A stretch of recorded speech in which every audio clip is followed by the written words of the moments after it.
y lo van a disfrutar mucho.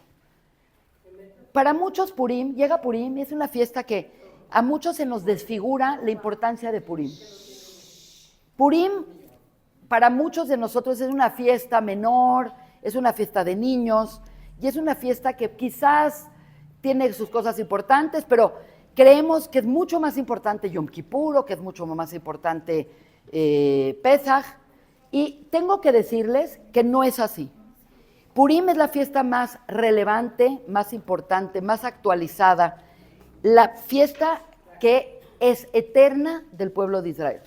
Hay una Gemara que dice que todas las fiestas van a fade, van a desaparecer, van a quedar como en el olvido, nada más como un recuerdo. Inclusive Yom Kippur, inclusive Pesaj, todas van a caer de cierta manera porque no van a ser importantes, pero la que va a quedar para todos los tiempos es la Nitzhiut de Purim. Por lo tanto, Purim es una fiesta muy importante, muy, muy importante. Y creo que todos conocen la historia.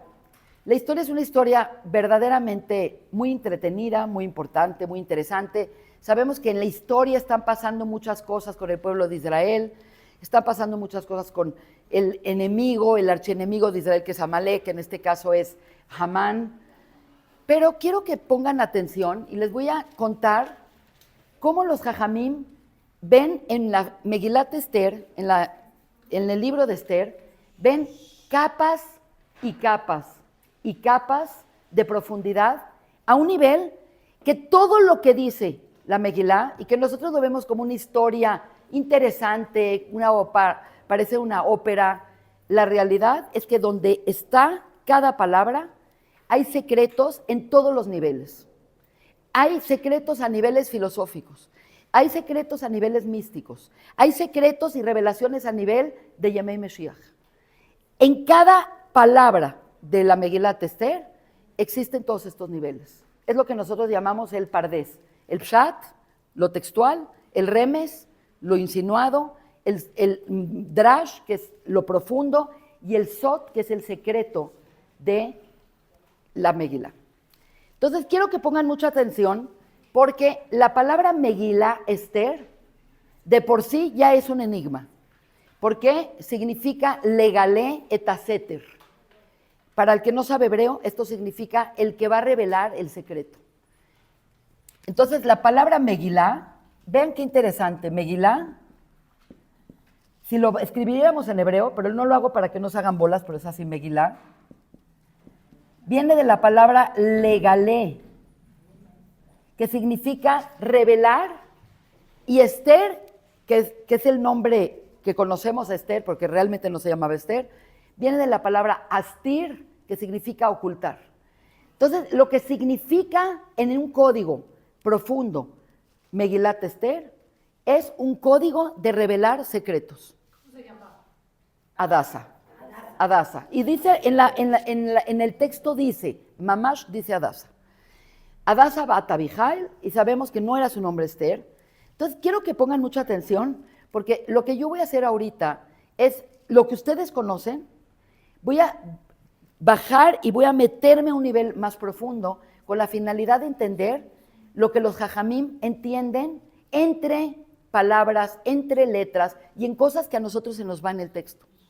Entonces, en este momento, empieza la Megilat Esther diciendo Beimei Yemei Ahashverosh, en los tiempos de Ahashverosh. Esa es la primera cosa que nos llama la atención.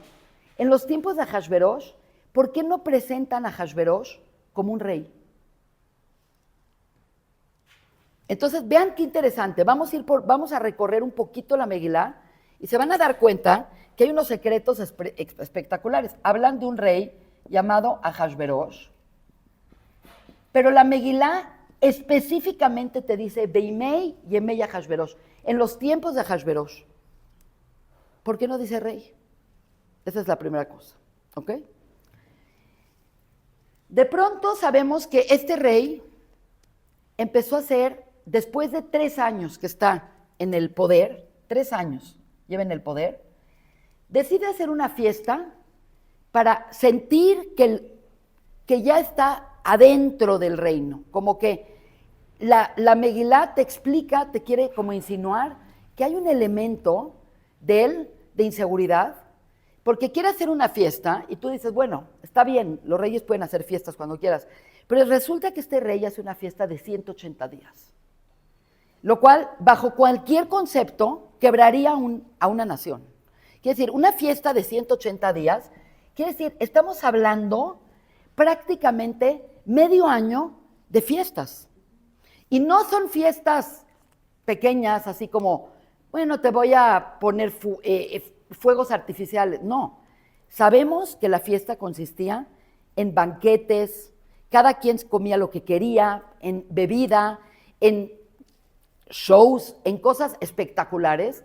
Y por si fuera poco, que duró 180 días su fiesta, 180 días, así dice la Megilá, 180 días. Por si fuera poco, que duró 180 días, que invitó a todos los personajes de 127 provincias, porque este rey, que es un rey persa, muchos no saben, pero el reino persa fue el reino más extendido de toda la historia.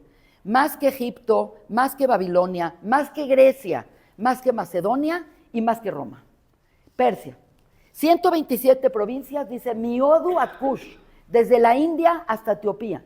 Quiere decir, todo lo que era el mundo civilizado estaba en manos de los persas. Hace una fiesta de 180 días que invita a todos los embajadores de todos los países. Ahora nos preguntamos, ¿para qué invitas en 180 días a todos estos embajadores? Les das de comer, de dormir, mujeres, de tomar. ¿Para qué lo haces? Entonces los jajamim se dan cuenta que seguramente lo estaba haciendo por su inseguridad personal. Por eso, cuando empieza Beyemei Ahashverosh, no dice rey, porque realmente sabemos por el Midrash que él era una persona que no tenía linaje. Ahashverosh era una persona que era, y sabemos que era un caballerango. Era un señor que atendía los caballos del rey. ¿Y de qué rey? Nosotros tenemos que adentrarnos en la historia, porque esto sí está contextualizado en la historia universal. Quiere decir, universalmente sabemos que Nebuchadnezzar destruyó el Betamigdash, el hijo de Nebuchadnezzar se llamaba Evil Merodach, y después tuvo otro hijo que se llamaba Belshazzar. Es muy interesante porque resulta que él, Ahashverosh, se casó con una mujer de linaje, que era la nieta de Nebuchadnezzar. Entonces, realmente venía, no lo quiten, realmente venía su reino, no se preocupen, perdón, lo que pasa es que me siento un poco, así ya estoy, mil gracias, perdón, es para moverme mejor. Esto significa que él llegó al reino no porque venía de una familia muy fina, ni que venía de una familia nada. Él llegó al reino por ella, por Vashti. Y por lo tanto, como él venía de la nada, nadie lo conocía, era un caballerango, realmente su inseguridad lo llevó a que tenga que hacer una fiesta como para decir, yo soy el rey. Y todo mundo vea mi reino. Ahora, hay una cosa muy interesante.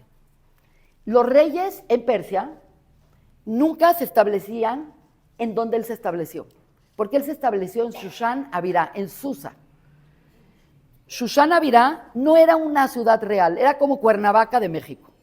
Y por lo tanto, también eso habla de que no quiso como que lo vayan a intimidar con la realeza, sino él crear su propio reino en otro lugar y ganarse su lugar por la inseguridad que él tiene. Y esto es una cosa muy importante que va a permear toda la Megilá. La inseguridad que tiene él es una cosa impresionante. Está todo perfecto. La inseguridad que tiene él es impresionante y vamos a empezar a ver que él empieza a tener esta fiesta de 180 días y por si fuera poco, para la ciudad de Shushan, que es donde él vive, Shushan, que es Susa hasta el día de hoy, ahí existe, ahí hace 7 días para los pobladores de ahí. Quiere decir, invitó a todas las naciones, a todos les hizo favores, les hizo, el relato es que les dio de tomar lo que querían y les dio el vino de los años que querían. Quiso ser demasiado solícito, demasiado amistoso para ganar la aceptación de todos. Y ahora dice, ahora voy a tirar la casa por la ventana para Shushan, para los que están viviendo en esta provincia. Y entonces agarra y hace una fiesta y dice, todos tienen que venir a la fiesta. Y obviamente pues hay judíos en todo el reino persa hay judíos, pero en la ciudad de Shushan también hay judíos. Entonces resulta que invita a los Yehudim. Los Yehudim tienen ahí un tema muy complicado, porque dicen, si no vamos, van a pensar que somos rebeldes. Y si sí vamos, quién sabe si sea kosher. Y qué esto. Entonces empezaron a tener los problemas que tendríamos cualquier persona. Y al final, Mordejai dijo, es mejor que no vayan, pero si tienen que ir, vayan, pero hagan nada más acto de presencia y váyanse de ahí. Como que no se queden a disfrutar. Y el problema de disfrutar de su reino es porque él estaba obsesionado que no se reconstruyera el templo, el Bet Hamikdash. Quiere decir, había una profecía desde la época que se destruyó el Bet Hamikdash por Nebuchadnezzar, de que en 70 años los judíos iban a regresar a su casa y que iban a reconstruir el Bet Hamikdash. Y él, prácticamente él, Ahasverosh, estaba obsesionado que esto no pasara.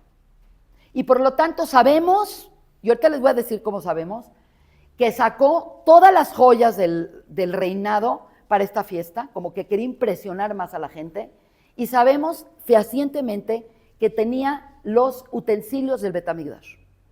Entonces, él estaba en su mesa de banquete con la copa del Kohen Gadol, con el incenciario, todo lo que se habían robado del Bet Hamikdash, él lo estaba usando, y él estaba vestido de Kohen. Y por lo tanto, los Yehudim fueron, y de repente el vino, de repente les dijeron, si es kosher, compramos en Curzon y acá, y dijeron, sí podemos comer, sí podemos tomar, y se le empezaron a pasar muy bien, demasiado bien. Y eso fue algo bastante malo, porque una cosa es ir y otra cosa es deleitarse de una fiesta, y más que estaba sucediendo, que estaban utilizando y desecrando los utensilios del Bet Hamikdash. Hasta ahí lo que estamos entendiendo es que está Ahasverosh, una persona sin linaje, casado con una mujer con linaje. Quiere decir, él se hizo rey gracias a ella. Entonces está en el último momento de su máxima fiesta. Quiere decir, el final es la cereza del pastel de todo su show que se echó 187 días, cuando de repente está súper tomado y de repente le dice a una serie de pajes o de personas que están ahí, vayan, vean las palabras, esto es muy importante que noten esto, vayan por Vashti la Malcá y tráiganmela con la corona en la cabeza para que se presente frente a mí. Y van 7 personas por ella, ella también hizo un banquete, y está haciendo el banquete, y de repente llegan 7 personas, le dicen, Vashti, la reina, preséntate frente al rey en este momento. Y se voltea ella y dice, no voy. Entonces llegan estos pajes y en vez de tener la prudencia de ir con el rey y decirle, oye, está indispuesta, se siente mal, van y le dicen, dijo que no viene. Esto es lo que, imagínense una persona insegura, una persona que llegó al reino por ella, que hace todo un gasto de 180 días de fiesta, más 7 días de hiperfiesta, y de repente todo lo que había alcanzado se le cae al suelo. ¿Por qué? Porque requieres de la aprobación normalmente de una persona que gracias a ella se hizo rey él, y de repente esa persona le dice, yo no voy, a mí no me mandas. Entonces van a ver algo muy interesante. La primera cosa que vemos interesante, todo esto que les estoy contando sale de la Megilá, de cómo está escrita la Megilá.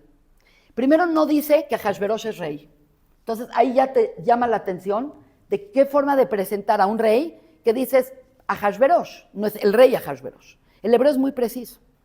Posteriormente viene él y manda traer a Vashti Amalcá. Vean el orden. Vashti, la reina. Cuando llegan los pajes, van y le dicen a Vashti, la reina, que venga. Y después viene ella, habla ella y dice, yo no voy. Pero cuando ella habla, dice, la reina Vashti. Y cuando van los pajes a decirle a Ahasverosh, vuelven a decir, la reina Vashti dijo que no viene. Después se le cae el mundo a Ahasverosh. ¿Por qué? Porque Ahasverosh tiene un síndrome que mucha gente tenemos o mucha gente puede tener, que se llama el síndrome del impostor. El síndrome del impostor significa que estás en un lugar privilegiado, con un éxito espectacular, y que por algún motivo no te la crees. No te la crees. Entonces empiezas a crear cosas psicológicas raras y cosas para no mostrar tu inseguridad. Entonces de repente este tipo se le cae todo lo que hizo, todo su gasto, toda su preparación, porque quería la validación de su esposa, porque la esposa era reina, porque venía de Nebuchadnezzar, era hija de Belshazzar. Y en el momento que esta mujer le dice, no voy, este cuate se siente miserable, se quiere morir, se le cae todo lo que preparó. Quiere decir, él llevaba 3 años en el reino, más los 180 años, llevaba 3 años y medio preparando este momento para sentirse que él merece el reino, y de repente todo se le cae al suelo. Entonces, él está muy tomado, la gente cuando está muy tomada no razona totalmente bien, y él pudo haber hecho algún tipo de cuestión para que nadie se diera cuenta, pero como que fue demasiado público, se avergonzó públicamente, y de pronto sale uno de los 7 pajes, que se llama Memuján. Es interesante el nombre, Memuján. Y le dice, tú no puedes tolerar algo así. Tú no puedes tolerar que una mujer no te haga caso. Tú no puedes tolerar, porque esto no nada más te va a repercutir a ti. Ahí empieza a decir, esto va a repercutir a todo el sistema, porque si la reina no le hace caso al rey, por lo tanto, mi esposa ya no me va a traer de cenar, y esta no me va a hacer caso, y esta no me va a hacer caso. Entonces de repente como que agarraron totalmente embriagado a él, avergonzado, totalmente afectado, y le dice, tú no puedes tolerar algo así. Y es muy interesante porque hay 7 veces que hablan de Vashti, y 2 veces dicen Vashti la reina, 2 veces dicen la reina Vashti, y cuando vuelven a hablar de qué le van a hacer a la reina, vuelve a ser Vashti la reina. Ustedes lo ven como una cosa muy pequeña, pero siendo que es Torah, y siendo que la Megilat Esther tiene la misma altura de Kedushá que la Torah, significa que aquí hay algo, aquí hay un secreto. Entonces, la siguiente vez, la 5ª vez, es Vashti la reina, la 6ª vez es Vashti la reina, y la última vez es Vashti sin reina. Ahí ya hay toda una clave. Toda la clave está ahí.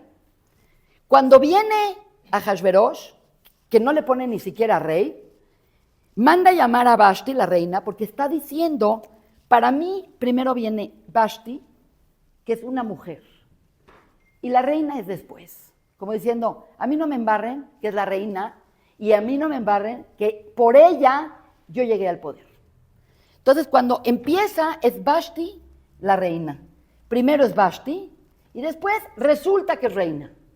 Cuando Vashti habla, dice, no, aquí yo soy, primero que todo, reina, y luego viene mi nombre. Porque aquí, la que es importante, y la que tiene linaje, y la que tiene algo que decir, soy yo, porque yo vengo de Nebuchadnezzar.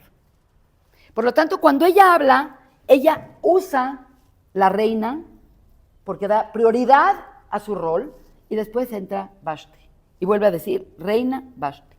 Cuando vienen a darle el recado, la vuelven a degradar. Vuelven a degradar a Vashti y dicen, no, es Vashti la reina. primero es Vashti y después es reina, como quitándole importancia. Y al final de cuentas llegan a la conclusión que es intolerable esta conducta de una mujer y que por lo tanto a esta mujer la tienen que desaparecer de la vista del rey. Nunca dicen que la matan. Nada más dicen, no se puede nunca más presentar esta mujer frente al rey. Es raro que no nos dicen cuál fue el destino de ella, porque no es que en la Megilá son muy finos y no hablan de muerte, y no hablan de asesinato, y no hablan de genocidio. Se habla abiertamente de esto, pero el hecho es que de repente ella desaparece de la escena. Nosotros suponemos que obviamente la mataron, y de repente al rey se le baja el alcohol, y el rey de repente regresa a su oficina y regresa a reinar después de medio año de pachanga, y de repente dice, ¿qué hice? ¿Qué hice? Le entró remordimiento, le entró inseguridad, le entró todo tipo de sensación de peor inseguridad, porque antes tenía la seguridad de que estoy casada con una mujer real. Ahora, ¿qué tal si descubren que yo no soy nadie y me quitan la realeza? Y por lo tanto, él empieza a tener una retracción y un remordimiento de lo que hizo. Y no nada más hizo eso. Por este paje llamado Memuján, le dice, y no nada más ella no puede reinar acá, y no nada más no va a volver a estar acá, y no nada más casi mátala, sino que vamos a escribir una carta para que todos los pobladores del reino sepan quién manda en su casa. Así está escrito en la Megilá.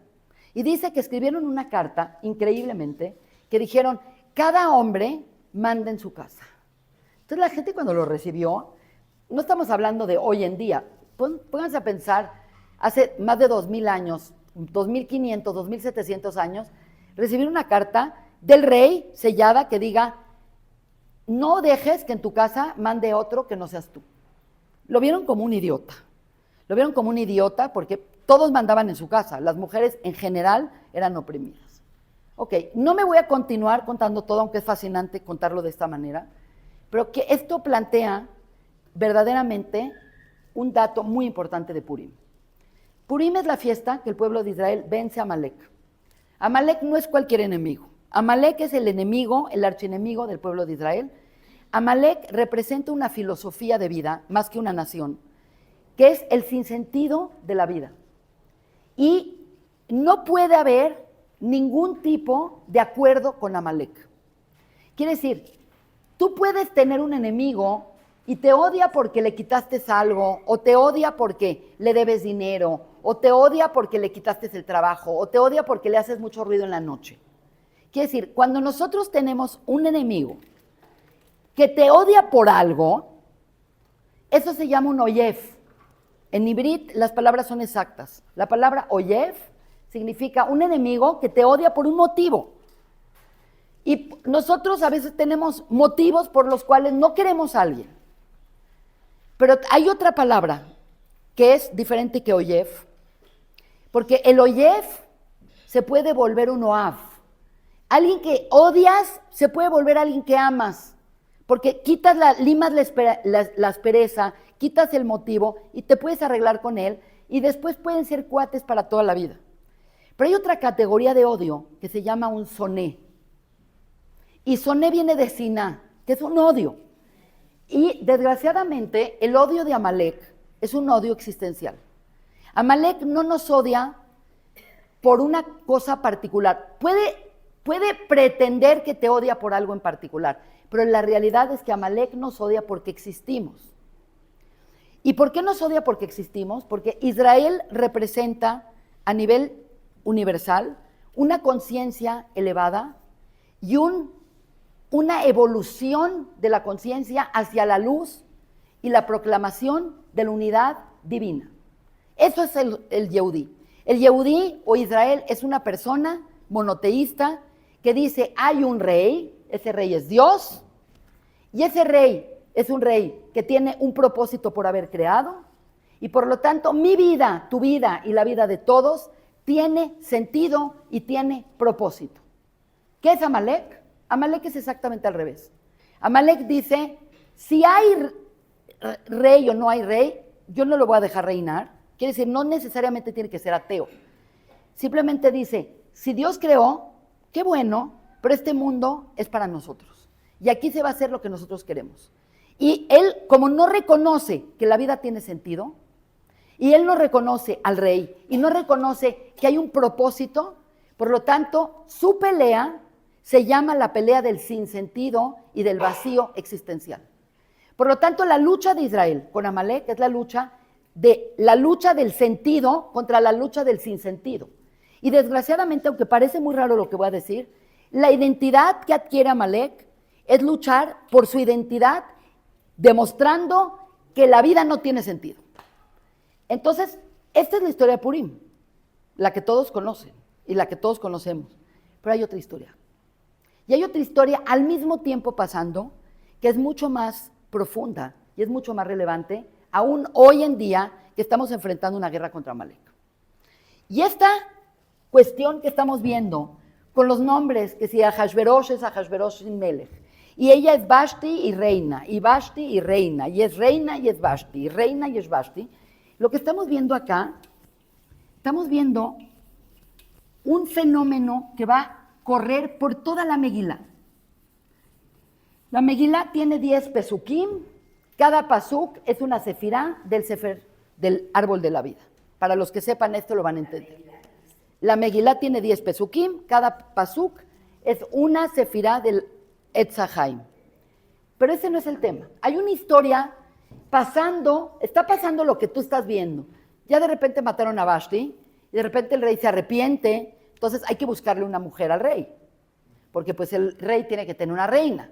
Obviamente ellos tenían acceso a miles de mujeres porque vivían en harems, pero tenían que tener una figura con la que se identificaran públicamente y con la que tuvieran descendencia.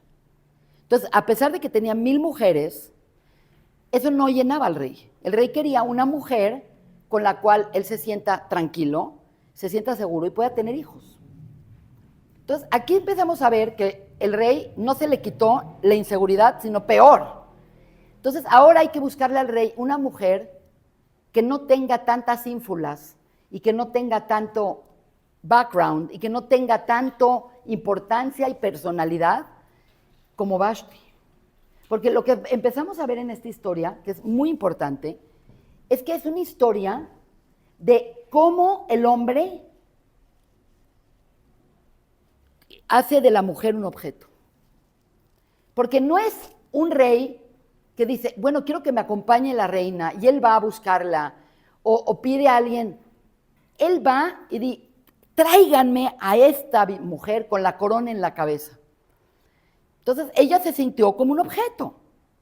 Dice, yo estoy en mi fiesta, yo estoy en otra cosa, ¿por qué voy a ir con una bola de borrachos que están ahí todos tomando asquerosos? Entonces, ella es una mujer, nosotros sabemos que era una malvada, pero independiente de que era una malvada, es una mujer que se quiere dar su lugar. Y se quiere dar su lugar porque se debe de dar su lugar. ¿Por qué voy a ir? Porque él me llamó en un momento donde él está todo tomado y me manda 7 tipejos a llamarme, pues yo no voy. Y simplemente es una mujer que no quiso obedecer al marido, porque ella no es un objeto. Él, al decirle Vashti a Malcá, está diciendo, tú eres reina casi casi por mí, tú eres Vashti. Y Vashti en idioma persa significa bella. Tú eres bella y ven a enseñarle a todos que yo adquirí una mujer como un trofeo. Y ella dice, no voy. Y la matan. Quiere decir, es un acto primario, histórico, de rebeldía de una mujer hacia el abuso masculino. Obviamente era un abusador. Tú dices, bueno, ¿qué tanto? Así eran los reyes, eran otras épocas. Ok, pero eso es lo que se está jugando. Se está jugando, ¿quién manda acá? Se está jugando si yo soy el de la importancia o tú eres el de la importancia. Entonces, acaba resultando que el rey Ahasverosh, con sus consejeros, acaban diciéndole, no podemos permitir que las mujeres tomen esta actitud. Las mujeres se tienen que atener a los hombres y las mujeres tienen que hacer lo que los hombres dicen, y si no hacen lo que los hombres dicen, ese es el resultado, van a acabar muertas. Ese es el mensaje real, porque si tú dices, ¿por qué te cuentan todo esto con respecto a de lo que viene después? Tú puedes decir, bueno, es un antecedente porque ¿de dónde sale Esther? Pero el antecedente podrías haberte ido hasta la destrucción del primer Betamigdash y hablar de que no había templo y esto y el otro. ¿Por qué agarrar esta escena en particular? Entonces resulta que esta escena empieza a hablar sobre cómo ven los hombres en ese reino extendido y cómo ve lo masculino a lo femenino. Lo ven como un objeto del deseo y un objeto como un trofeo. Y por lo tanto, si no me sirve eso, pues viene otra. Le dicen, ¿cuál es el problema? Tienes 127 provincias, hay cientos de miles de mujeres que morirían por ser reina. Búscate otra. Pero como le están manipulando, pues tienen que buscar a una como que no tenga alcurnia, que no tenga linaje, que no tenga gran personalidad, que nadie sepa mucho de ella, para que sea bien mansita, para que no vaya a ser que se le vuelve a sublevar al rey y otra vez ahora se va a volver un rey que empieza a matar a mujeres. Entonces resulta que esto es otra cosa muy interesante que está pasando todo el tiempo en Megilat Esther. No aparece el nombre de Dios, ni una vez. Como Dios, como Yud Kei Vav Kei, como Elohim, como Shin Dalet Yud, como Adoshem, no aparece ni una vez. Entonces, ¿qué está pasando? Estamos revelando secretos. Entonces hay una tradición muy interesante que dice que cuando dice Amelech Ahashverosh, se refiere al rey Ahashverosh. Pero cuando dice Amelech y no dice Ahashverosh, se refiere a Dios. Entonces es otra forma de leer toda la Megilá con otro tipo de entendimiento. Porque cada vez que lees Amelech, no pienses en Ahashverosh, piensa en Dios. Y cada vez que dice Amelech Ahashverosh, es Ahashverosh. Entonces, lo que estamos acá viendo es cómo empieza el estatus de la mujer degradado a lo máximo. Una mujer que no obedece a su esposo, una mujer que no hace lo que dice su esposo, Itgadal Beitgadash, se va. Y ahora tiene que venir una que obedezca, que no pida nada, que sonría, que sea completamente pasiva, que no tenga personalidad y que sea nula. Y le buscan y le traen mujeres y le traen güeras y pelirrojas y estas y negras y jóvenes y grandes y todo, y no encuentran, pero se las siguen trayendo. Quiere decir, empiezan como un concurso de cualquier mujer es buena y le traen las guapas y hacen redadas para agarrar mujeres y se las llevan al palacio y las preparan por 6 meses. Las untan y las revisan que no tengan enfermedades venéreas y le checan la personalidad y después de 6 meses se le enseñan al rey. Nosotros leemos la Megilat Esther en 25 minutos. Es una historia que sucede en 14 años. 14 años, entre que empezó la fiesta y pasa lo de Esther Amalcá. Entonces, llama mucho la atención que si tienes 127 provincias y tienes millones o miles de mujeres que están ahí, de repente de todas ellas, pues entre las redadas de mujeres, pues ahí agarraron una vez a una mujer judía que se llama, es interesante, se llama Adasa, Bat Abihail, de la tribu de Benjamín, una mujer huérfana, una mujer que nació en Israel, que su papá fue asesinado cuando fue el sitio y la matanza de Jerusalén, y cuando destruyeron el templo, y la mamá murió de parto. Y el tío, que se llama Mordejai, es su tío, la adopta como hija, y hay una gran posibilidad que dentro de esa adopción también se quedó con ella como mujer. Es bien sabido, y esto Rashi y el Medrash Rabbah habla de esto, que era su sobrina, y siendo su sobrina, la agarró como bat y como bait. Entonces, hay una posibilidad, es una majloquet importante en la Torah, que dice, la agarró como sobrina, como adoptiva, pero la agarró como esposa. Entonces, ni siquiera era una mujer virgen.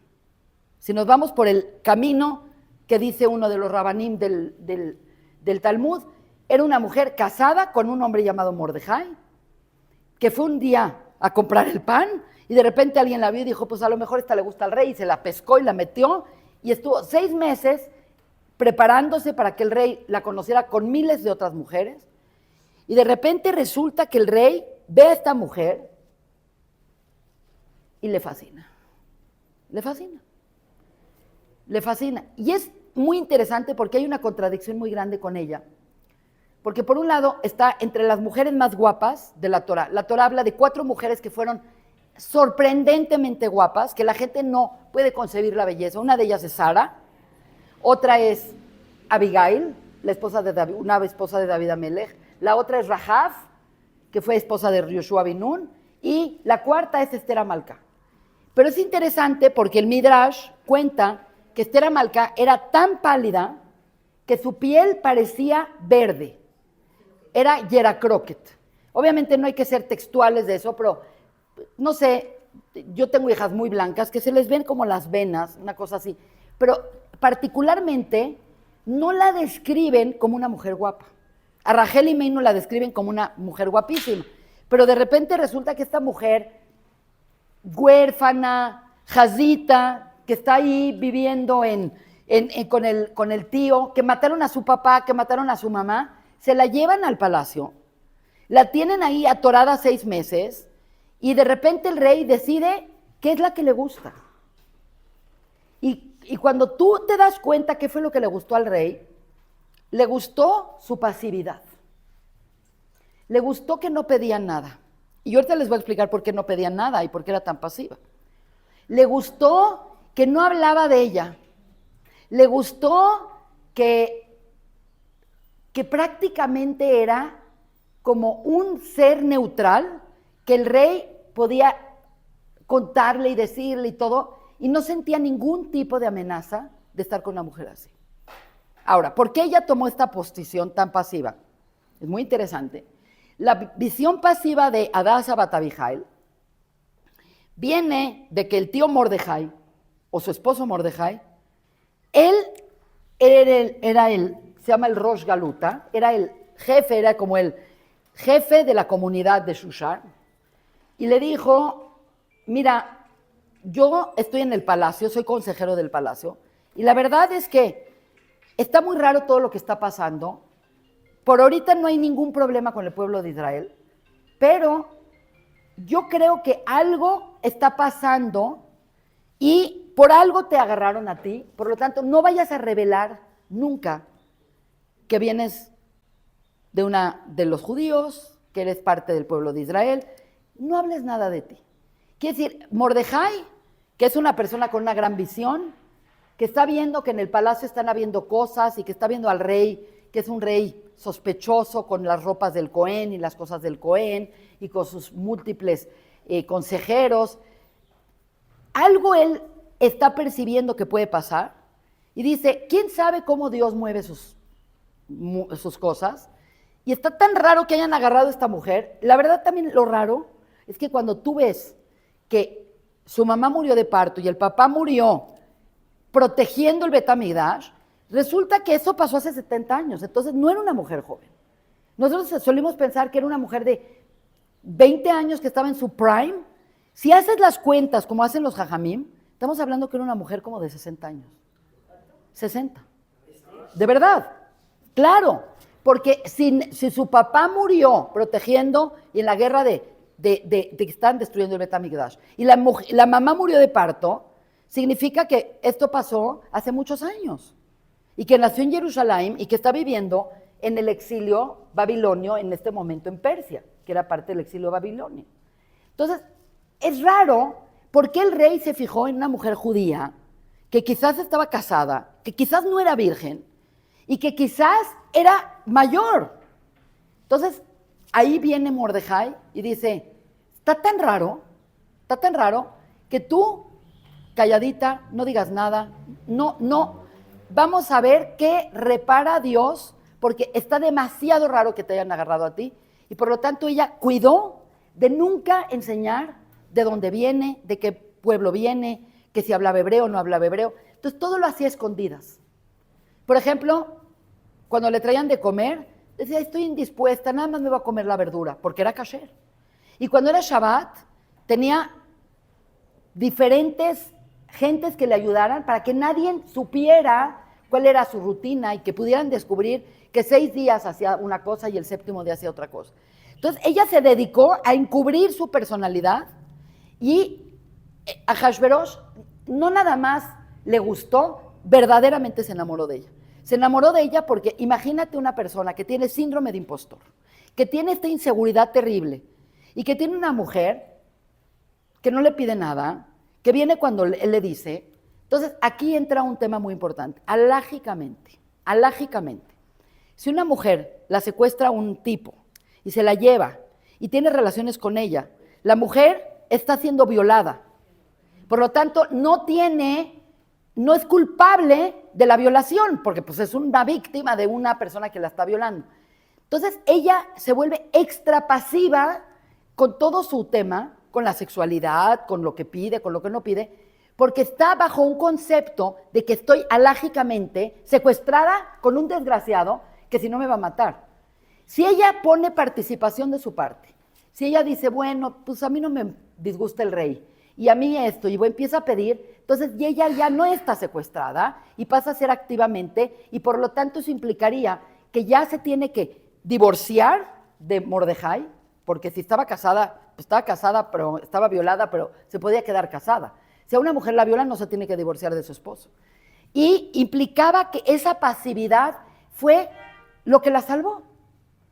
Y fue estratégicamente lo que le dio su lugar como reina. Entonces, ¿de dónde Hadassah se vuelve Esther? Primero que todo, porque dijimos que Esther mina Torah minaim, Esther, la palabra Esther viene de la palabra astir, que es ocultar. Entonces, obviamente, hasta ocultó su nombre. No voy a decir que soy Hadassah bat Abijail, porque luego van a saber que soy Yehudía. Entonces, soy Esther. Y resulta que el nombre Esther es un nombre muy común de Persia, porque veneraban a Ishtar, que era Venus. Y por lo tanto, Ishtar es el mismo nombre. Y por lo tanto, se cambia Esther, que es el nombre persa, para encubrir quién es ella. Entonces, ahí la tienes en el palacio viviendo con el rey con todo tipo de caprichos. Era un tipo caprichoso, era un tipo que tenía demasiado líbido, la llamaba constantemente en las noches, ahora tráiganme Esther, y yo tráiganme Esther, y tráiganme Esther. Sabemos de esto por una plática que hubo entre 2 personas que cuidaban la cámara nupcial en la noche, que era Bigdan y Teresh, que eran 2 tipos que estaban hablando entre ellos, y que como eran de otro lugar, se dio cuenta Mordejai que estaban planeando matar al rey de tanto que los molestaba en la noche, porque toda la noche estaba activo sexualmente. Así lo cuentan los jajamim, y así es. Entonces, la pobre de Esther está ya atorada. Mordejai le dice, pues tú calladita porque algo está pasando. Y ella dice, yo no quiero estar acá, pero le dice, tú cállate. Algo está pasando en el Shamaim y algo es importante porque tú estás ahí. Es tan ilógico que te hayan escogido que por algo te escogieron. Entonces, ves una mujer que de verdad no tiene ningún chiste. Está ahí, plana, pasiva, no tiene ningún tipo de chiste de nada. Muchos años, porque dijimos que esto está sucediendo. Estuvo casada con Ahasverosh más de 9 años. 9 años. De repente, la Megilá te empieza a contar que una persona dentro de todo el reino empezó a prosperar más y más y más y más. Y esa persona se llama Amán. Hagan ruido. Amán.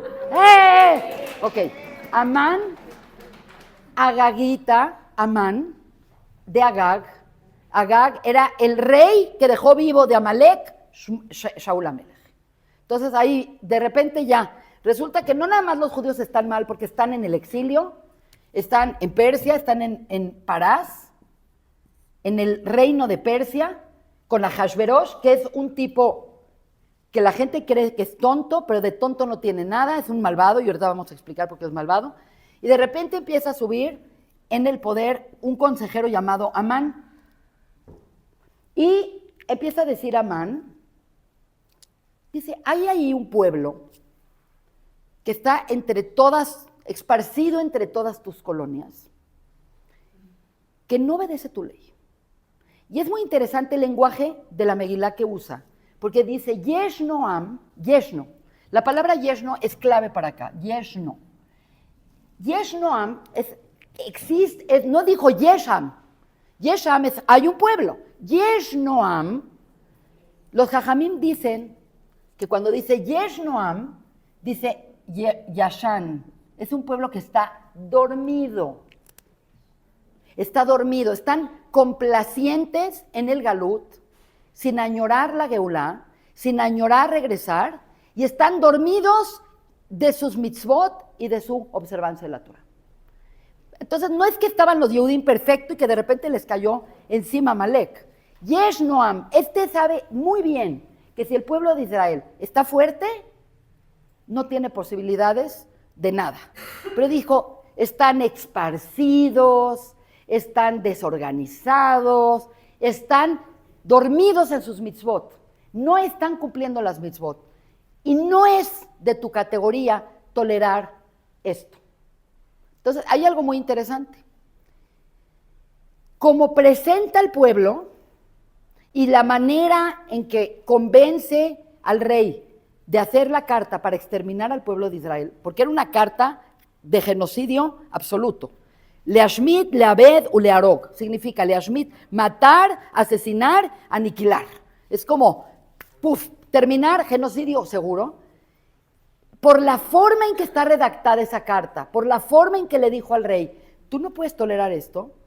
De repente los jajamim se dieron cuenta que es el mismo lenguaje que usó Memuján, el que le dijo, tú no puedes tolerar que una mujer no te haga caso. Entonces resulta que Memuján es Amán. Eso es un tema muy importante. Los jajamim se dan cuenta que el mismo que le dijo que a Vashti la mate, que no puedes tolerar que te falten al respeto y que una mujer no te haga caso, resulta que el mismo lenguaje es, no podemos tolerar a este pueblo que tienen sus propias leyes, que creen en su propio Dios, que hacen lo que ellos tienen que hacer. Tú no tienes por qué tolerar esto. Y le dice, como son muchos y son muy trabajadores y son una fuente económica importante para el reino, para que tú no resientas su ausencia, porque los vamos a matar, yo voy a pagar de mi dinero para que tú no resientas que no te está pagando impuestos. Esto es impresionante. No sé si se dan cuenta, pero viene Amán, si quieres para ellas, sí, se va a secar mucho la garganta. Viene este tipo, sí hace calor, pero sí, mejor no. No puedo, estoy ayunando. Entonces viene esta persona, empieza a subir, y de pronto, ya estamos en el año 13 de la historia, y de repente hace una carta para hacer un genocidio con el pueblo de Israel, firmada por el rey, convencida por el rey. Entonces ahí todo el mundo piensa que el rey es tonto, que se dejó manipular, pero no, el rey no es nada tonto. El rey está obsesionado con que el pueblo de Israel no tenga éxito. Está obsesionado que el pueblo de Israel no regrese a Israel. ¿Por qué? Porque antes de él hubo un rey Meda que se llamaba Ciro, Koiresh. Y Ciro dijo, vamos a dar permiso a los judíos que rehagan su templo. Pero él dice, no van a rehacer su templo. Mientras yo viva no van a rehacer su templo. Por lo tanto, él es un rasha. Ahasverosh es un malvado. Pero Ahasverosh no se quiere ensuciar las manos matando a los judíos, pero encontró un idiota llamado Amán y dijo, yo lo hago. Entonces, la Gemore es increíble, pero la Gemara dice lo siguiente, dice, es como una persona que cavó en su jardín para hacer una alberca y tiene mucha tierra y tiene a un vecino que tiene un hoyo que se le hizo en su jardín. Quiere decir, yo tengo la tierra, tú tienes el hoyo, un shidduch perfecto. El Shidduch perfecto es, yo los quiero matar y tú los odias, pues mátalos y matamos 2 pájaros de un tiro. Entonces, obviamente, Ahasverosh es un rasha completo. Un rasha completo. Y la pobre de Esther tiene que aguantarse viviendo con él 9 años. Y cada vez que quiere decir algo, quiere hacer algo, Mordejai le dice, calladita, calladita, calladita, calladita. Entonces, la personalidad de Esther, durante este tiempo, es una personalidad extremadamente pasiva. Por intención y por estrategia, pero es una persona que ni fu ni fa, nada. Cuando sale de edicto de matar a los judíos, el primero en enterarse es Mordejai y otro paje que está ahí escondido que se llama Ataj, que es Daniel, pero no importa, está en la Megilá. Y de repente se enteran y entonces manda a llamar a Esther y le dice, ya sé por qué Dios te puso ahí. Te puso ahí porque tú vas a tener la oportunidad de salvar al pueblo de Israel. Tú puedes hacerlo. Y tú dirías que ella dijo, ay, pues claro. ¿Sabes qué dijo ella? ¿Cómo crees? ¿Cómo crees que yo puedo ir a ver al rey? Si yo voy a ver al rey y el rey no me llamó, me va a matar. El rey es autoritario. El rey mató a Vashti, que era una reina de Alcurnia. Yo no puedo ir a ver al rey nada más así. Aparte, ¿qué le voy a decir? ¿Qué voy a hacer? Entonces ella trata de no ir. Insiste que no puede ir, insiste que el rey no la va a oír y que no va a poder ir, y que no va a poder ir, y que no va a poder ir. Viene Mordejai y le dice, mira, de una vez por todas, el pueblo de Israel se va a salvar, porque se va a salvar, pero la que no se va a salvar eres tú, porque se puede salvar a través de ti, y si no lo haces tú, va a encontrar Dios otra persona por medio de la cual salvar a su pueblo. Pero entonces tú te vas a perder para siempre. Algo le tocó de esas palabras, porque están fuertes. Algo le tocó esas palabras, porque en ese instante Esther cambia totalmente. Quiere decir, se da un vuelco completamente de 180 grados, que es muy interesante el 180 del banquete con el 180 acá. Y de repente dice, Knosset kol Yehudim, júntame a todos los Yehudim, porque él dijo, están esparcidos, quiere decir no están unidos. No es nada más, están por todas partes, significa, hay muchas como diferencias entre ellos, hay los frum y no frum, los ashkenazim, no ashkenazim, no es buen momento para ellos porque están separados. Viene ella y dice, Knosset kol Yehudim, júntame a todos los Yehudim y diles que ayunen 3 días. Nosotros ayunamos hoy por ella.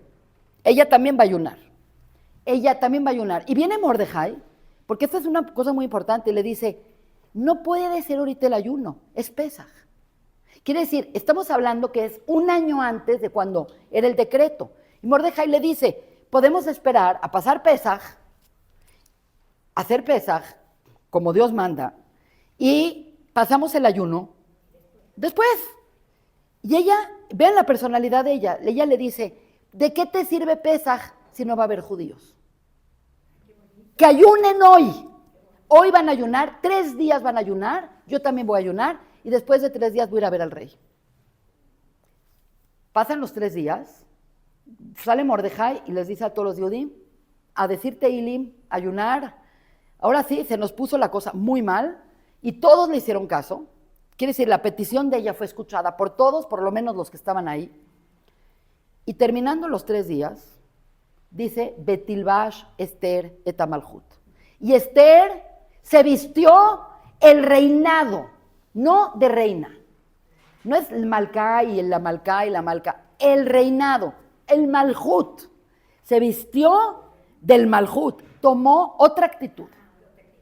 Ahora ya no era Esther, la que no pide nada, la que nada. Ella puso ese ground, ella puso ese tipo de personalidad y dijo, y voy a ir a ver al rey, aunque no me llamó, y dice las palabras, Kasher abadeti, abadeti. Si he de morir, he de morir. Quiere decir, esta va a ser una pelea, no hay vuelta atrás, porque implica dejar su pasividad y entrar en acción. Significa ya no regresar nunca con Mordejai, Y significa que el rey, si ese día está de buen humor, que el padre, y si está de mal humor, ¿qué tal que la mata? Quiere decir, yo arriesgo todo, pero me voy a arriesgar porque vale la pena. Entonces, de repente entra, esta es una escena muy importante, es una escena que la gente no se da cuenta, pero se llama Esther en el Beit Hatzelamim. Ahorita de los ídolos. ¿Qué pasa con ella? Esto es tan sensible. Ella se viste de reina, se viste el Malhut, agarra fuerzas. La pobre yo creo que estaba desmayándose 3 días ayunando, ¿no? No necesariamente se veía más verde de lo que ya era, pero bueno.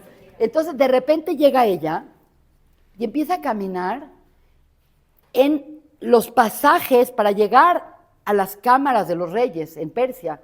Habían unas gigantescas estatuas de los reyes de Persia. Es importante mencionar que Persia, ¿qué religión era persa?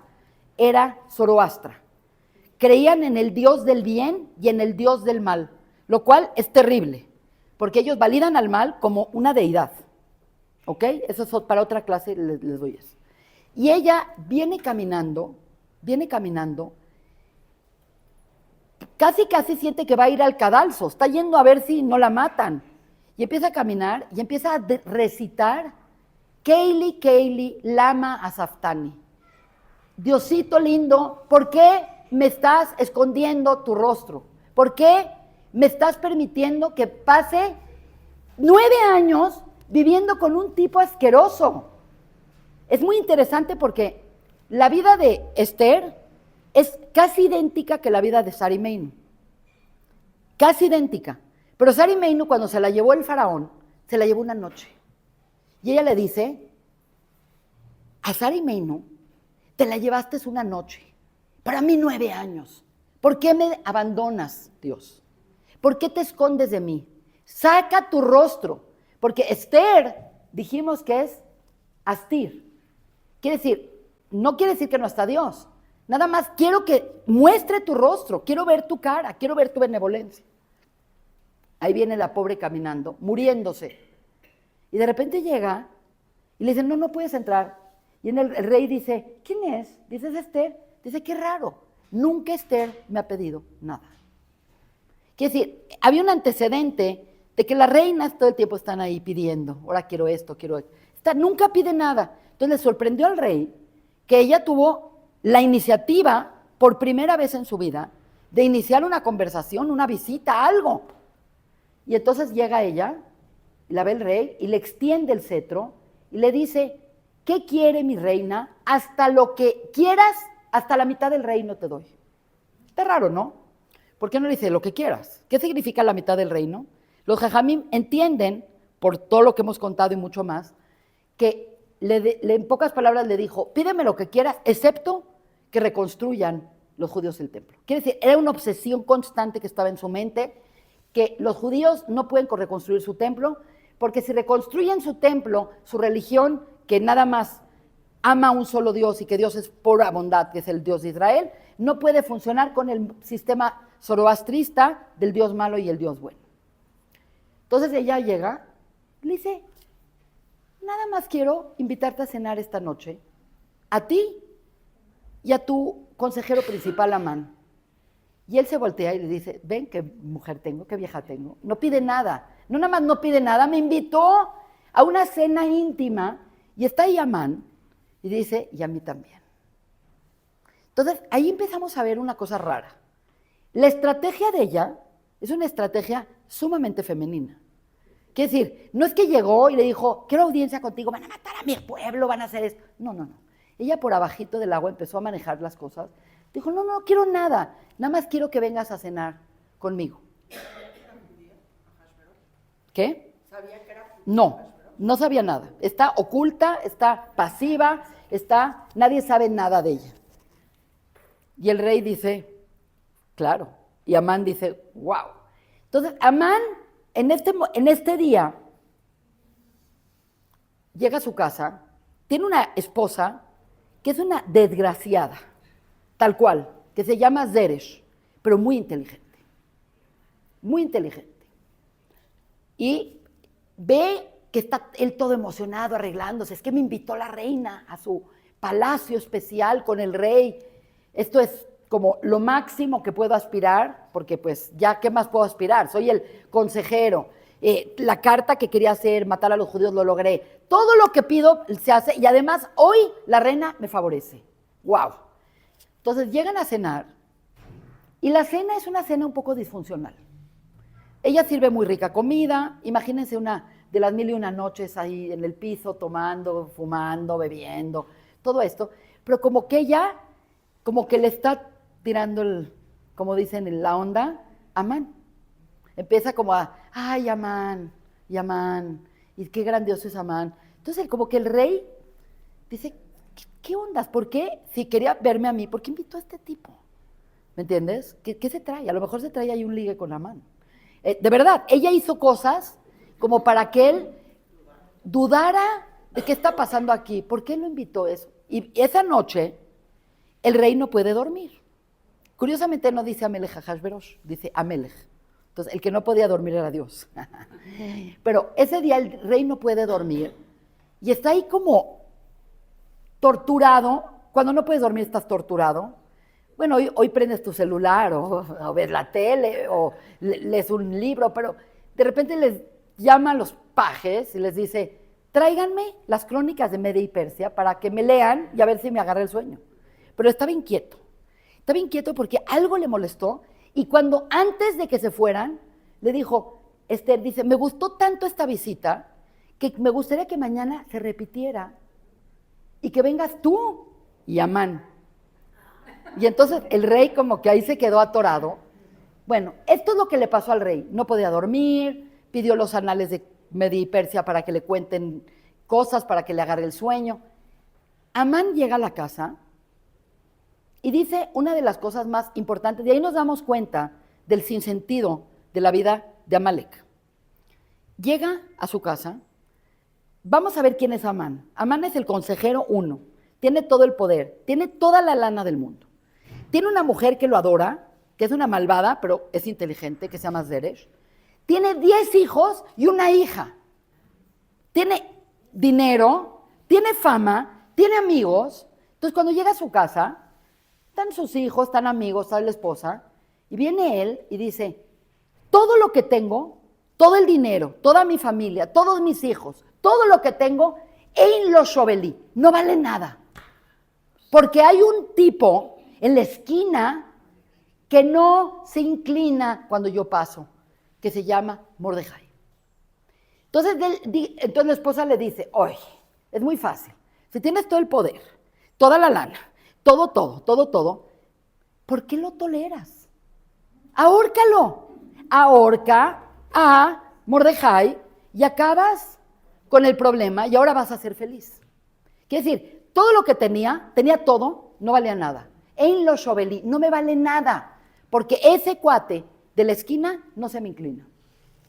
Entonces, muy inteligente la esposa le dijo, mátalo, ya, que se te quite tu pain, mátalo. Entonces, él regresa al palacio para hacer la horca. Y está haciendo una horca que mide 50 pies. Todo lo que estoy diciendo es importante, el tamaño, lo que pagaron por matar a los Yehudim, todo es importante. De todo se puede hacer toda una historia. Y de repente está haciendo su horca, y como el rey no podía dormir, dice, ¿quién está ahí? Le acababan de leer al rey un pasaje que cuentan que Mordejai una vez escuchó a 2 tipos hablar en otro idioma. ¿Por qué Mordejai hablaba todos los idiomas? Porque era parte del Sanedrín. Y para ser parte del Sanedrín tenías que saber 70 idiomas. Era un requisito para ser parte del Sanedrín. Entonces, él les sabía hablar todo. Entonces, oyó en una ocasión, hace muchos años, a 2 tipos llamados Bigdan y Teresh, que dijeron, ¿sabes que hay que asesinar al rey? Porque está todo en la noche molestando que toallas, que ahora pásame la champaña, porque era un tipo activo sexualmente en la noche. Y estos eran los que lo atendían en la noche, y dijeron, hay que asesinarlo. Ya no podemos más con sus desveladas y sus cosas. Y Mordejai oyó la conversación, le avisó a Esther, y descubrieron que sí tenían veneno, y los mataron. Entonces de repente llega Mordejai, llega el rey, Ahashverosh, y le leen exactamente de todo lo que le podían haber leído, que eran libros y libros y libros, le leen que un tipo llamado Mordejai le salvó la vida. Y de repente, como él es paranoico, como es una persona insegura, como que cada instante está pensando que alguien le va a quitar el reino, dice, ¿y qué fue el pago para esa persona que me salvó la vida? Y dijeron, nada, nada más, le diste las gracias. Dice, no, pues ¿sabes qué? Le tengo que recompensar, me salvó la vida. En ese instante, oye afuera, en el patio, Amán, que está ahí haciendo su plan de matar a Mordejai, en ese instante, y dice, ¿quién está ahí? Y dice, Amán, tu servidor. Dice, a ver, entra acá. Dice, tengo una inquietud. ¿Qué harías por un hombre que quieres honrar, que le quieres dar cabod, que le quieres exaltar, que le quieres agradecer? Y él dice, pues está hablando de mí. Entonces él se imaginó y dijo, pues ya lo único que me falta, ya estoy matando a Mordejai, ya lo único que me falta es ser rey, o por lo menos verme como un rey. Entonces le dice, pues él se proyectó completamente psicológicamente y dijo, subirme al caballo real y que me pongan la corona del rey y que me paseen por todo el reino y que vayan diciendo, esto es el pago de una persona que hace la voluntad del rey. Y así se le agradece y así se le honra al rey, a la persona que honra al rey. Y se queda pensando Ahasverosh y dice, qué buena idea. Dice, exactamente todo lo que dijiste se lo vas a hacer a este señor, a Mordejai. Y casi se muere. Porque entonces él quería matar a Mordejai y ahora tiene que él llevar a Mordejai a pasear con las ropas reales y con la corona en la cabeza. Entonces, llega a su casa completamente, bueno, va, lo pasea. Esta es una escena muy importante. Va, lo pasea, todo el mundo sale a la calle y se ve muy extraño porque todo el mundo sabía que lo odiaba a Mordejai. Y ahora él está abajo paseando a Mordejai y Mordejai está arriba. Y de repente, ese día pasó una tragedia en casa de Amán. Pensaba la hija de Amán tenía una sola hija. La hija de Amán pensaba que el que estaba en el caballo era su papá y el que estaba en el piso era él. Y agarró un balde de excremento y de, como la gente iba al baño, hacían en cubetas, y lo aventó en la ventana para que le cayera a la persona que estaba llevando el caballo y le cayó a su papá. Y ella, dicen que de la vergüenza de saber que era su papá, se aventó y se murió. Es muy interesante dato para otra clase que tengamos una oportunidad, muy importante dato. Entonces, resulta que regresa a su casa, bañado en excremento, humillado, y entonces Zeresh, la malvada, inteligente, le dice, esto que te pasó, sí, con el que querías matar, con el Zera de los Yehudim, la Zera, él está viendo la simiente de los Yehudim. Si esto te pasó con la simiente de los Yehudim, te recomiendo que pares todos tus planes, porque ya la suerte ya no está de tu lado. Ella le dijo eso. Le dijo, hasta este momento todo iba en viento en popa, pero esto que ya te pasó, ya habla que la suerte ya se dio un cambio de 180 grados. Así que te recomiendo que pares y desistas de todos tus planes por ahora. Y él le dice, ¿pero cómo? La reina me invitó. Esta noche tengo que ir otra vez al Palacio de la Reina. Si no voy, me lo puede tomar a mal. Y él le dice, pues conste que te dije que no vayas, pero... Y ya, se bañó y llegó ahí. Obviamente llegó humillado, se sentía mal, todo, pero fue porque tenía que ir. Y también fue el rey Ahasverosh. Entonces llegaron al segundo banquete que hizo la reina, una cenita íntima, otra vez toda linda, toda acá, toda allá. Y cuando están tomando y cuando están así, cuando están allá, de repente ella, obviamente él, Ahasverosh, cada vez que la veía le decía, ya please cuéntame quién eres, ya dime de qué pueblo vienes, ya dime quiénes son tus papás, ya dime esto, ya dime el otro, y él nunca le decía. Es un poco como las 1001 noches, que siempre le daba largas y largas, y largas. No le contaba. Y esta vez le dice, ahora sí te voy a revelar. Entonces el rey está ahí como, 9 años, estoy viviendo un enigma con una mujer que amo y que no dice nada, y ahora me va a decir. Y cuando le va a decir, dice, pues vengo de un pueblo que una persona quiere aniquilar y quiere acabar con niños y con adultos y con viejitos y con mujeres y con esto. Y él le dice, ¿quién es esa persona terrible? Dice, él, Amán. Entonces, el shock no es que él no sabe los planes de Amán, el shock no es que él quiere a los judíos, el shock es darse cuenta que ella es judía y que ha vivido con una mujer judía 9 años y que la ama, y de repente, por cosas de la vida, como que Amán pide clemencia, como diciendo, no, y se cae encima de ella. Y se cae encima de ella. Amán se cae encima de ella. Y de repente el rey, que estaba volteado así diciendo, no puede ser que esto está pasando, se voltea y ve a Amán encima de ella y le dice, ¿qué haces encima de ella? ¿No te basta que ya hiciste todo en el reino, ahora también quieres con la reina? Y entonces ella lo acusa y dice, y quiere matarnos y quiere acabar conmigo y con mi familia y con todo esto. Y dice, ¿y tú qué quieres? Dice que lo mates. Entonces agarran la horca que usaron, que iba a ser para Mordejai, y matan a Amán. Pasan muchas cosas. Esto es bastante complicado porque era una ley que ya había dado el rey y el rey ya no se podía retractar de la ley. Entonces lo que tenía que hacer es crear otra carta permitiendo a los judíos defenderse del genocidio. Que decir, él no podía anular el genocidio. Hay algo muy interesante. Todo lo que estamos contando en el Talmud está en Masejet Megilá, y en Masejet Megilá están todas las leyes de lo que es la escritura en el judaísmo. Todas las leyes, de cómo se escribe una Torá, de cómo se escribe una Mezuzá, de cómo se escribe la Megilá. Y esto es un tema muy importante porque todo el tiempo hay un hincapié en la Megilá de las cartas, y ahora mandaron otras cartas, y ahora hicieron un decreto, y ahora mandaron otras cartas quitando ese decreto. Hay el tema de la escritura y de las cartas constantemente apareciendo en la Megilá. Vamos a analizar hasta dónde habíamos llegado. La historia comienza con una mujer degradada que dice no y la matan. Y después buscan una mujer pasiva que no ponga problemas en el reino. Y después resulta que esa mujer pasiva se le quita lo pasiva. Porque de repente la historia da un vuelco de 180 grados, y voy a seguir con los 180 grados porque voy a explicar algo.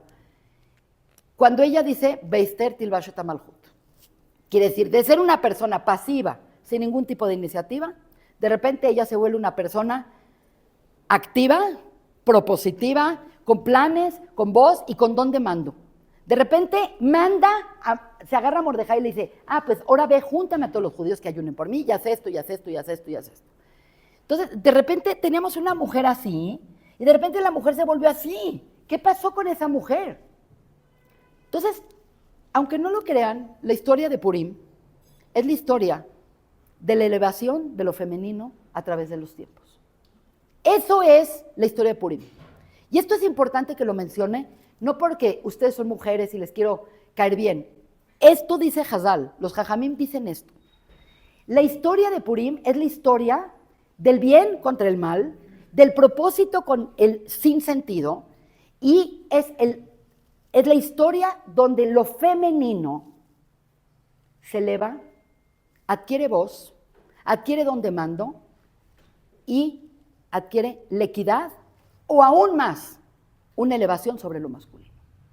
Porque resulta que Esther no nada más mató a Amán, mandó matar a los 10 hijos de Amán, sacó una carta para que los judíos se puedan defender en el reino. Los judíos mataron 75,000 personas que venían a matarlos. ¿Ustedes creen que esto fue muy leve? Que no, ya se quitó el decreto. No se quitó el decreto.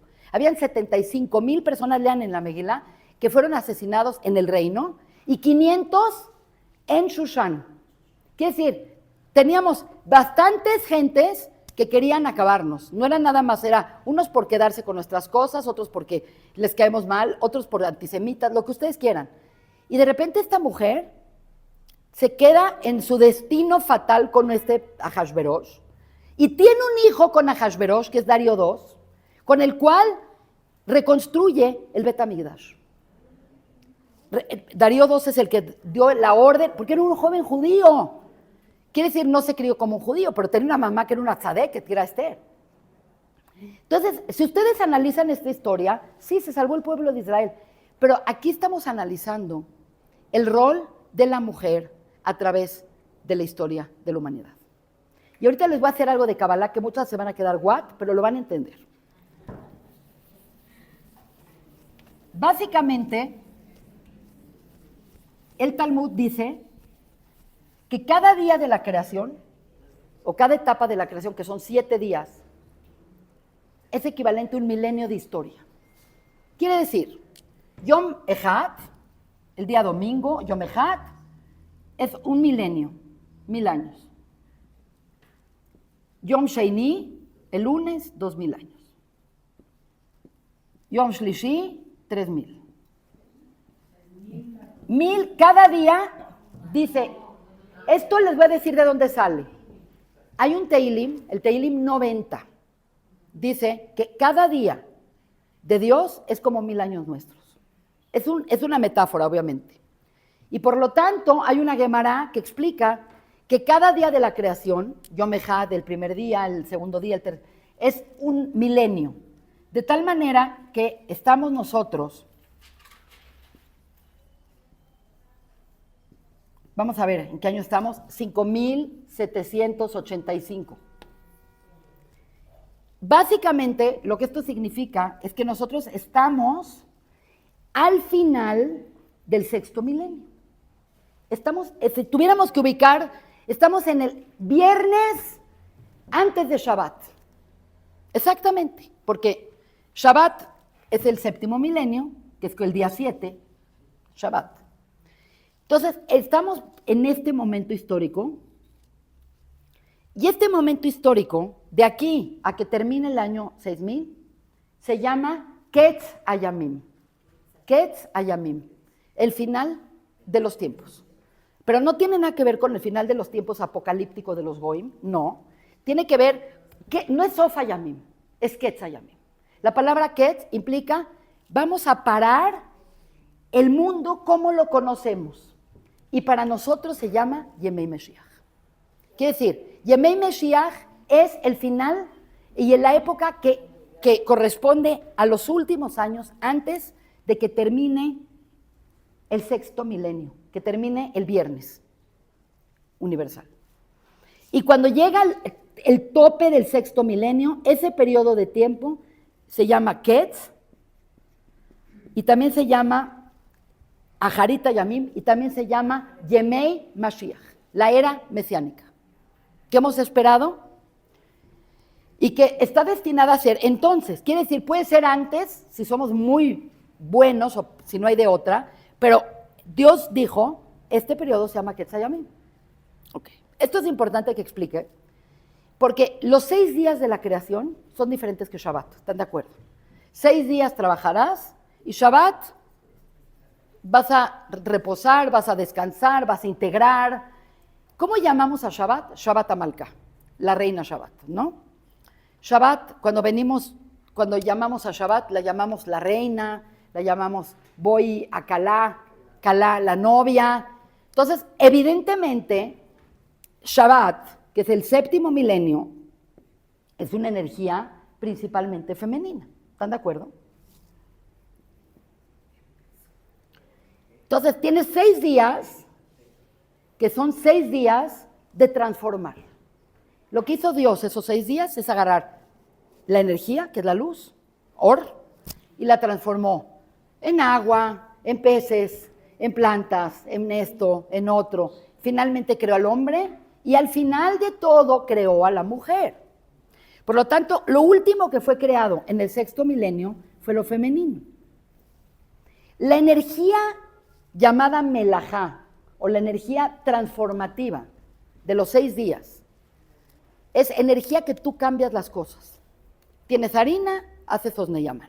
Tienes un cuadro, lo pintas. Tienes un closet, lo armas. Eso es lo que son los 6 días de la creación, cosas que tú puedes transformar. Desde el punto de vista energético, los 6 días de la creación, que son días de transformación, se llaman días masculinos, porque en Kabbalah y en la Torah en general está lo masculino, que es lo que transforma, y lo femenino, que es lo que integra. Las mujeres somos integradoras, los hombres son formadores.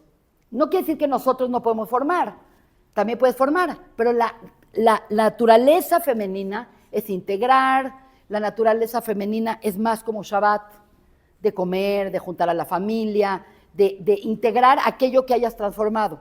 Por lo tanto, si es verdad lo que estoy diciendo, que esto está en la Gemara, significa que los 6,000 años de historia tienen un toque más masculino que femenino.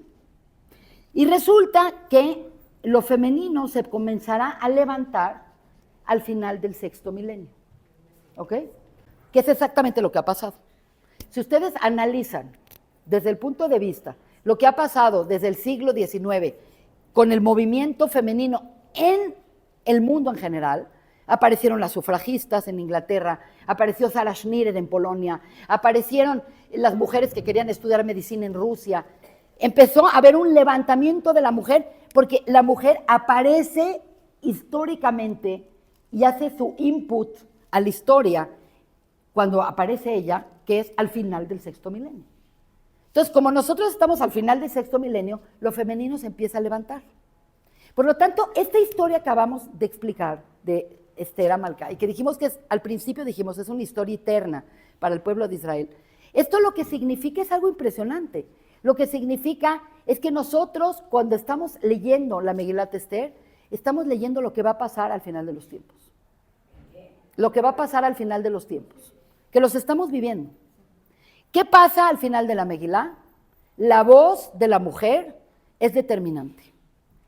Es gracias a la voz de la mujer, es gracias al liderazgo de Esther, que esta historia termina como termina. Y lo más increíble de todo es que al final de los tiempos, el requisito para Yemei Meshiach es acabar con Amalek. En la historia de Purim, acabamos con Amalek. Sí, es lo que te iba a preguntar, porque acaba con todos los hijos. Acaba con él, con los hijos. Acaba con él. ¿De dónde volvió a ser? No, lo que pasa es que el pueblo, es lo que ahorita voy a explicar. Lo que pasa es que Amalek ya no es un pueblo. Alevai fue un pueblo. Amalek es una forma de pensar. Y cuando una persona dice, tienes que acabar con Amalek, también nosotros podemos tener aspectos de Amalek internos. Porque cuando tú entras en ese sentido de que la vida no tiene sentido y de que nada vale la pena y que todo es negativo, estás pensando como Amalek. Entonces, al final de cuentas, Amalek puede ser una persona que conoces y que es tu amigo, y puedes ser tú mismo que tienes un pensamiento amalekita. Pero el concepto general es que para que haya Yemei Meshiach, pasan dos cosas. Terminas con Amalek y se eleva lo femenino en el mundo. Entonces, van a ver, lo que estoy diciendo es verdad. Básicamente, todos los que quieren acabar con el pueblo de Israel, también odian a las mujeres. Odian a las mujeres. La tienen miren, es muy sencillo. Occidente, con sus errores y no errores, con la aportación judía y la no aportación judía, Occidente ha crecido en conciencia y los países civilizados básicamente dan equidad de género. Trabajan sobre la equidad de género, de que una mujer puede trabajar, que una mujer puede ser reconocida, que una mujer tiene libertad.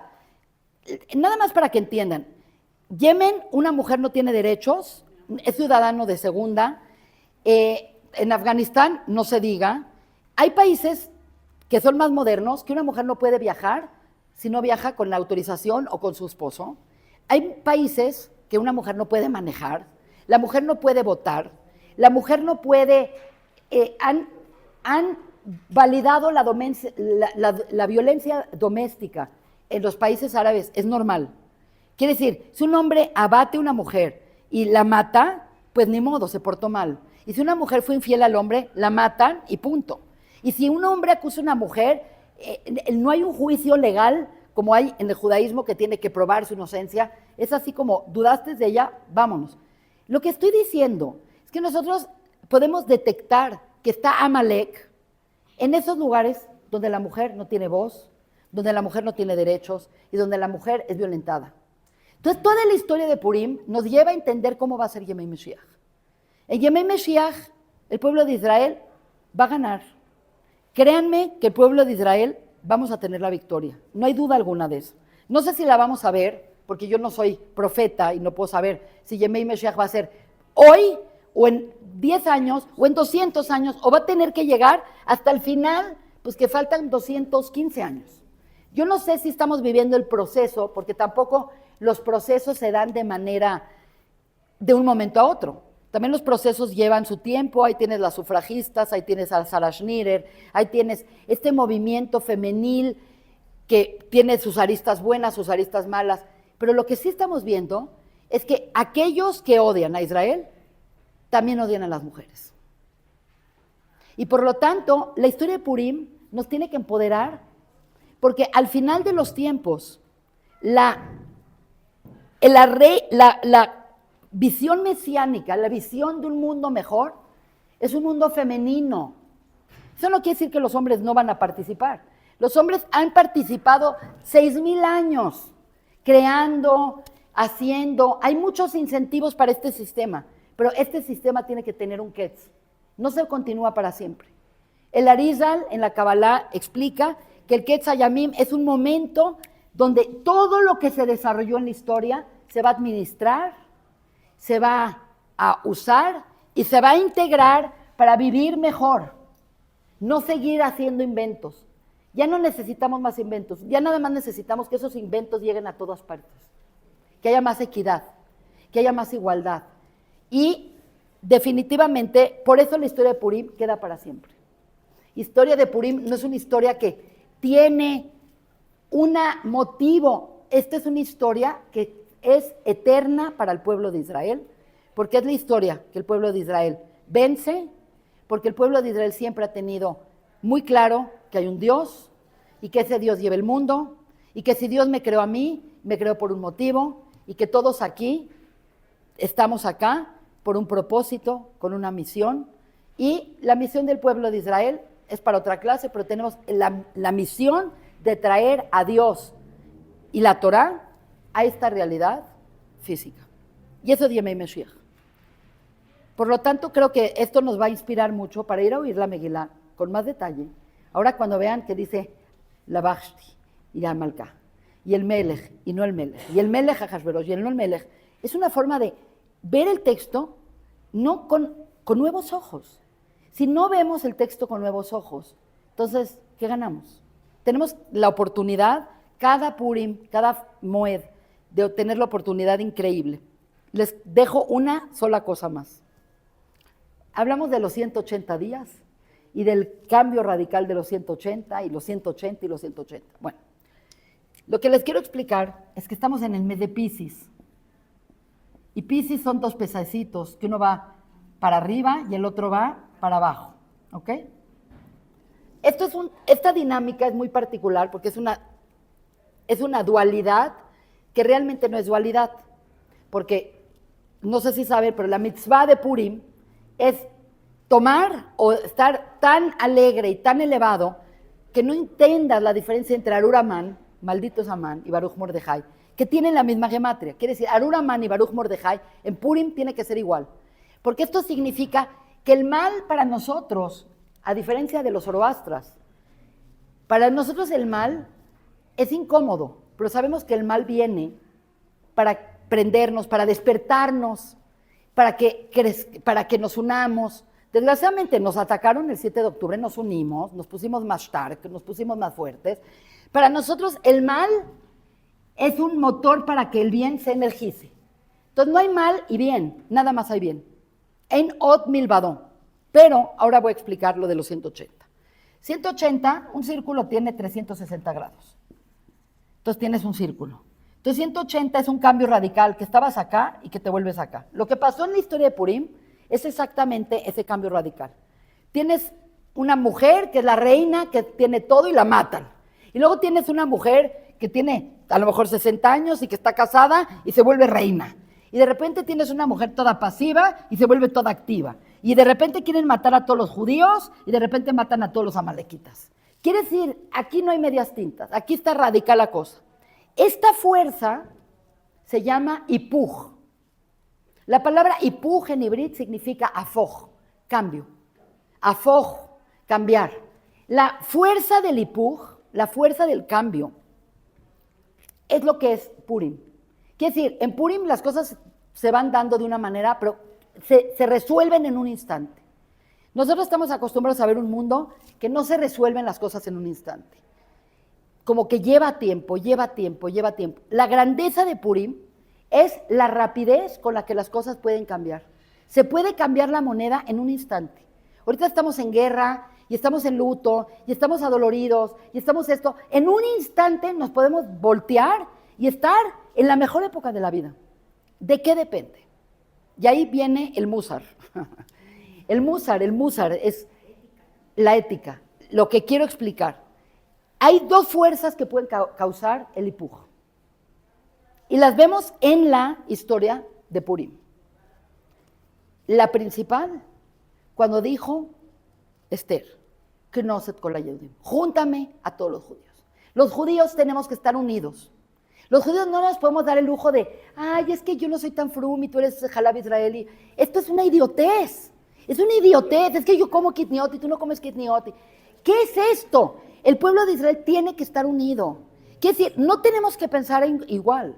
Believe me que nadie piensa igual que yo no pienso igual que Raquel y tú no piensas igual que yo. No tenemos que pensar igual para nada, porque cada uno somos valiosos como somos. Cada uno tiene un propósito, cada uno tiene un judaísmo único, pero como nación tenemos que ser ejat. Tenemos que ser ejat. Cuando estamos unidos, nada nos detiene. Ese es el ingrediente número uno. Y el otro ingrediente, aunque no lo crean, es la felicidad. La felicidad. La felicidad, por eso dice que shenichnas adar marvin besimcha. Aumentamos la felicidad. Si te dicen que todos los meses no estés contento, no. Dicen, todos los meses tienes que estar contento, pero en nadar más. Sí, a nadar más. ¿Por qué tenemos que estar en nadar más contentos? Porque la alegría, la positividad, significa que creemos en Hashem. Significa que creemos que hay un plan. Significa que nuestra vida tiene sentido.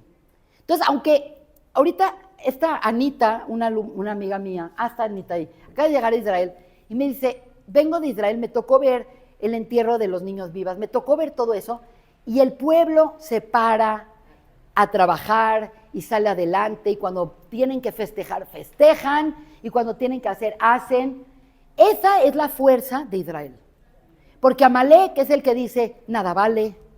Y por lo tanto, si tú piensas que nada vale, cualquier golpe te tira y cualquier obstáculo te zumba. Entonces, la fuerza correcta para hacer el hipuj, para hacer ese cambio radical, es que nos unamos y que estemos felices.